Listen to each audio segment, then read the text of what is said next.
നോക്കാം. വള്ളിക്കുന്നിൽ സ്ഥാനാർത്ഥിയാകാൻ ലീഗ് സംസ്ഥാന സെക്രട്ടറി ഷാഫി ചാലിയത്തെ സമീപിച്ച LDF.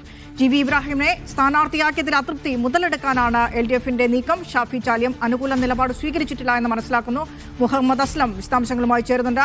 അസ്ലം, ഷാഫി ചാലിയം അത്തരത്തിലൊരു അനുകൂല നിലപാട് സ്വീകരിക്കുമെന്നാണോ LDF പ്രതീക്ഷിക്കുന്നത്? അതിന്റെ അടിസ്ഥാനത്തിലാണോ നിലവിൽ ചർച്ചകൾ മുന്നോട്ട് പോകുന്നത്? കാരണം പല സീറ്റുകളും ലീഗിന്റെ ഉറച്ച കോട്ടയാണ്. അത് അടുത്ത ഒരു തെരഞ്ഞെടുപ്പിൽ ലീഗിൽ നിന്ന് പിടിച്ചു വാങ്ങുക എന്നുള്ളൊരു ലക്ഷ്യം കൂടെ വെക്കുന്നുണ്ട്. മലപ്പുറത്തിലെ ചില സീറ്റുകളിൽ പ്രത്യേകിച്ച് LDF.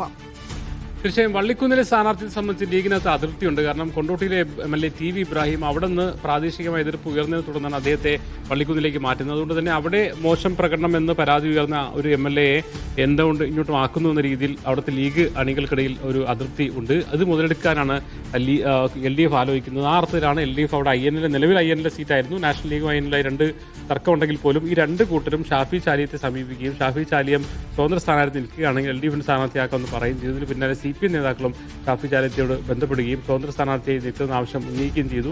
അവിടുത്തെ ചില ലീഗ് പ്രവർത്തകരെങ്കിലും സ്വതന്ത്ര സ്ഥാനാർത്ഥിയായിട്ട് നിൽക്കും. LDF അപ്പുറത്തേക്ക് സ്വതന്ത്ര സ്ഥാനാർത്ഥി നിൽക്കുകയാണെങ്കിൽ LDFന്റെ പിന്തുണയും ലീഗ് അതൃപ്തിയുടെ വോട്ടുകൾ ലഭിക്കും എന്ന അർത്ഥത്തിൽ അതോട് സംസാരിക്കുകയും ചെയ്തു. ആ അർത്ഥത്തിലുള്ള സജീവമായ ചർച്ച നടക്കുന്നു. അതേസമയം ഇതുവരെയും അനുകൂലമായ ഒരു നിലപാട് ഷാഫി ചാലിയം എടുത്തിട്ടില്ല എന്നുള്ളതാണ് നമുക്ക് ലഭിക്കുന്ന വിവരം. എന്തായാലും ഇപ്പോൾ വള്ളിക്കുന്ന് സംബന്ധിച്ചുള്ള മറ്റു ചില ആലോചനകൾ കൂടി വരുന്ന സാഹചര്യം അവിടെ നിലവിലുണ്ട്. CPIക്ക് സീറ്റ് കൊടുക്കുന്ന സംബന്ധിച്ച് എന്തായാലും LDF നേതൃത്വമായി ഇക്കാര്യത്തിൽ ധാരണകൾ രൂപപ്പെടുത്തി വരിക. എന്തായാലും ഷാഫി ചാലിയത്തെ കൂടി സ്ഥാനാർത്ഥിയാക്കാനുള്ള ശ്രമം LDF നടന്നു എന്നുള്ളതാണ് ഏറ്റവും പുതിയ വിവരം.